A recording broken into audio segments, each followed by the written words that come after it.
You were taught that salvation is secured through belief, that if you align yourself with a certain doctrine or accept a particular creed, you are made whole. But in that well-meaning transmission, something essential was lost. You were not shown the deep, interior work of transformation. You were handed a polished exterior, a form, a shell of religion, but not the practice that breathes life into that form. This is what we call spiritual bypassing, the use of spiritual ideas, beliefs, or rituals to avoid the uncomfortable work of facing your inner fragmentation. And the truth is, many of the institutions that claim to care for the soul have become experts at avoiding the soul's actual journey. You were told to pray away your struggles, to suppress your doubt, to cloak your suffering in easy explanations. But no one showed you how to truly be with your pain. No one showed you how to grow through it. And so you learned to perform your faith rather than embody it. The earliest spiritual traditions, including the one that gave birth to the church, did not separate belief from practice. They understood that real transformation demands direct, embodied engagement with the patterns of the soul. You don't become whole by declaring wholeness. You don't become wise by hearing wise sayings.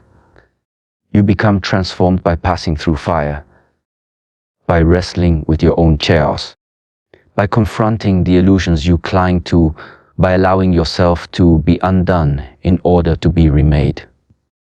This is what the mystics always pointed to. This is what the desert fathers and mothers practiced. They withdrew from society not to escape it, but to confront the wilderness within themselves. They fasted, meditated, practiced silence, not for performance, but to disarm the inner noise that keeps us asleep. Yet this path of intentional inner confrontation is often absent in modern church life. Instead, you are told that belief is enough. You are told that a single moment of confession can replace the slow and painful work of integration. You are told that attending services, joining groups, giving money, these are the signs of spiritual maturity. But the soul does not measure transformation in attendance. The soul measures it in alignment, in coherence, in the gradual dismantling of false identities. And when your internal life does not match the external rituals, you experience a subtle fragmentation. You feel hollow. You say the words, but they do not move you. You sing the songs, but you feel no fire. And you wonder what's wrong with you. But nothing is wrong with you. What's wrong is that you were never given the tools to journey inward. You were told to believe, but not to become. You were encouraged to trust, but not to observe. You were asked to surrender, but never trained in awareness. And without these tools, you bypass your own growth. You skip over the wounds that need healing. You cover them with platitudes. You numb the age with distraction, and because everyone around you is doing the same, you assume this must be all there is. But it isn't. The spiritual path was never meant to be a performance. It was never meant to be reduced to a set of beliefs. It is a way of being that demands your whole self. Your body, your emotions, your thought, your breath, your patterns, your presence. And until you step onto that path, you remain disconnected from the deeper transformation you hunger for. Spiritual bypassing is not merely a personal failure. It is a cultural one. We live in a world that values speed over depth, clarity over complexity, certainty over humility. And so, even our spirituality has been streamlined. It has been turned into a product, a brand, a slogan. But the soul does not respond to slogans. The soul responds to truth. The soul responds to silence, to stillness, to surrender that is not forced but chosen.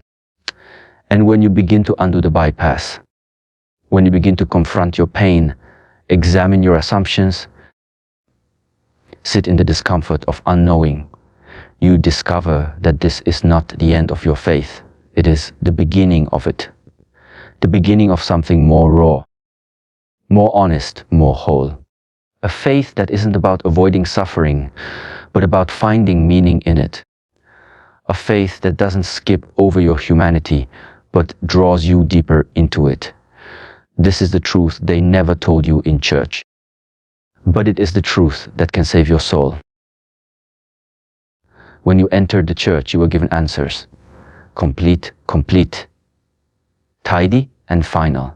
You were told what to believe about God, the world, and yourself.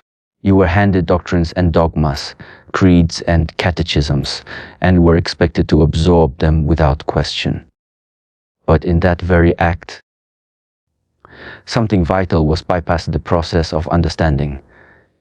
Understanding is not something you inherit. It is something you cultivate. It emerges not from passive acceptance, but from active engagement, from wrestling with complexity, from sitting with paradox, and from allowing yourself to dwell in uncertainty. You were given a finished house and told to live in it, but no one gave you the tools to build one of your own. And so, many have faced structures that are fragile, unable to withstand the storms of life, because those structures were not forged in the fires of questioning, doubt, and discovery. Answers without understanding are like maps without terrain. They show you where to go, but they don't teach you how to walk. The path to understanding is not linear. It involves stumbling, recalibrating, and often letting go of the very frameworks you once thought were permanent. True understanding cannot be outsourced. It must be lived. It must pass through your nervous system, be metabolized by your experiences, be tested by your suffering. When you are told what to think, but not how to think, you become dependent on external authority. You lose the inner compass that helps you discern what is real. And when that external system inevitably fails or contradicts itself, as all human systems do, you are left either in blind allegiance or existential crisis. Understanding begins with wonder. It begins with the willingness to ask real questions, not just the safe ones. It requires curiosity, which is inherently destabilizing. To be curious is to admit that you do not already know. But many faith communities treat questions as threats, not invitations. They reward certainty and punish doubt.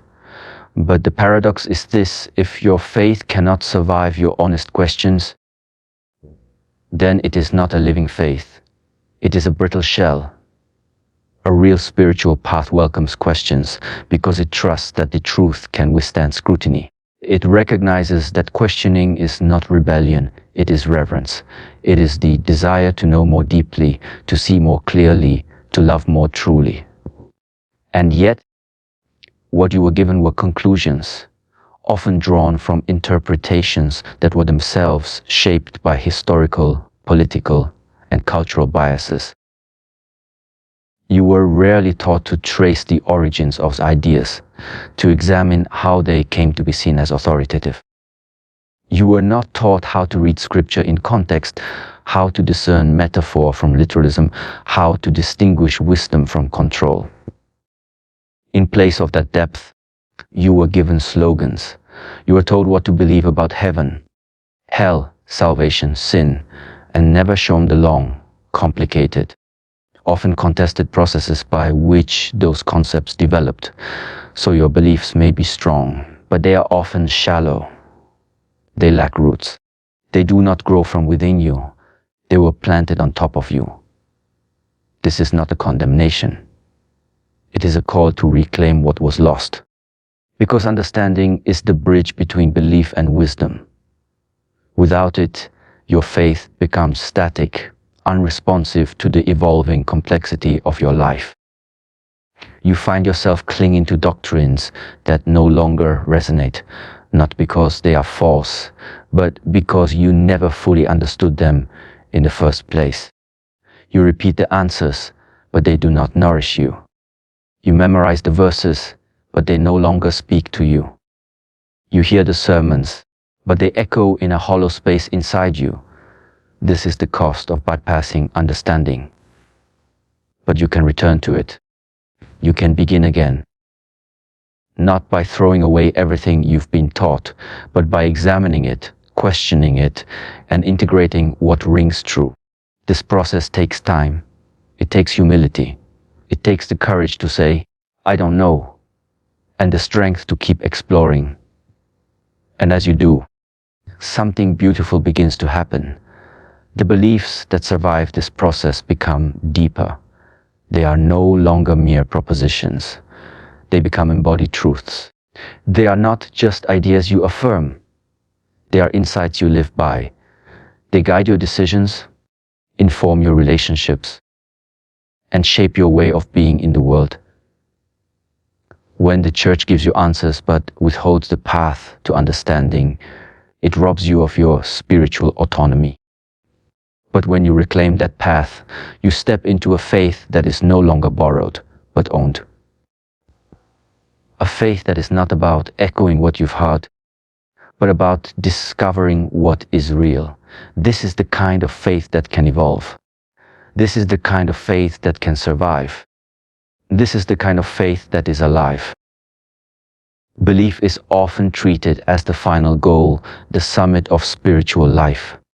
You were told to believe in order to belong.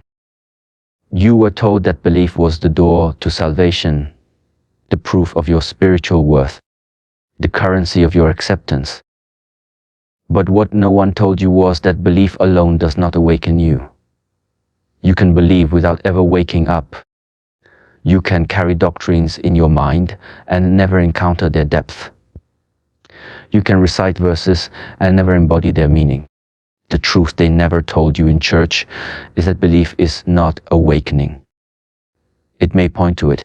It may begin the journey. But awakening is something else entirely. It is the transformation of consciousness itself. Awakening is not a moment of intellectual assent. It is not agreeing to theological statements or aligning with a moral code. Awakening is a shift in how you perceive reality. It is a reorganization of your awareness, a reorientation of your identity.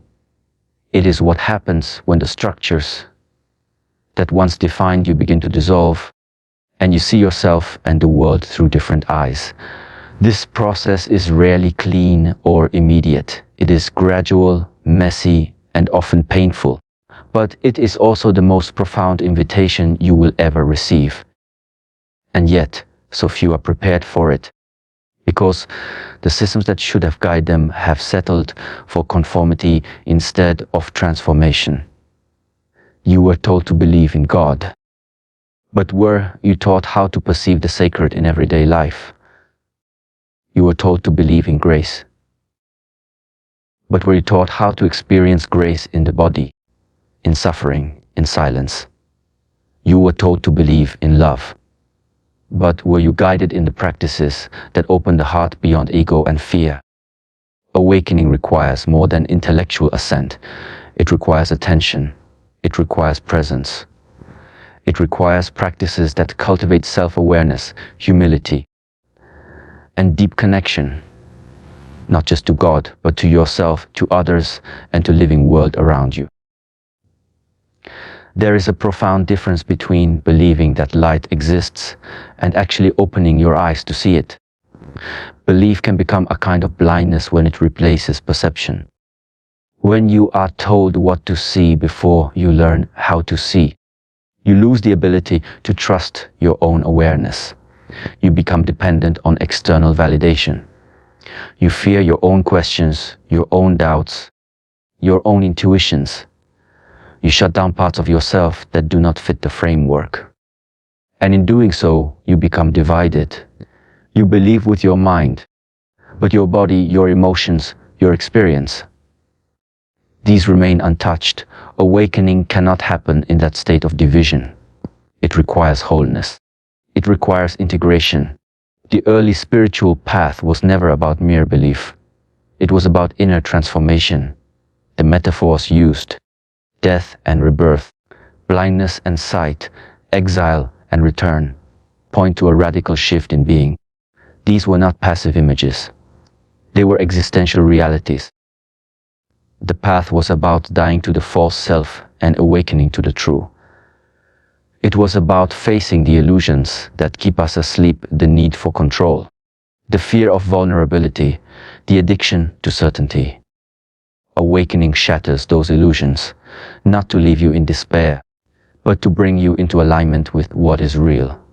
It does not offer comfort first, it offers clarity. And then, perhaps, it offers peace. But not the peace of avoidance, the peace of wholeness. You were told that belief would save you, but awakening is what transforms you. Awakening brings you back to the sacred ground of your own being. It reconnects you with the reality that was always present, but obscured. It does not depend on external approval. It does not require the performance of piety. It asks only that you become honest, aware, open. And from that openness, a deeper faith may arise, not as something imposed, but as something discovered, not as belief you inherit, but as truth you encounter. The tragedy is that many are longing for this awakening without knowing its name. They feel the restlessness, the numbness, the itch for something more. They try to fill it with louder sermons, more rigid beliefs, more distractions.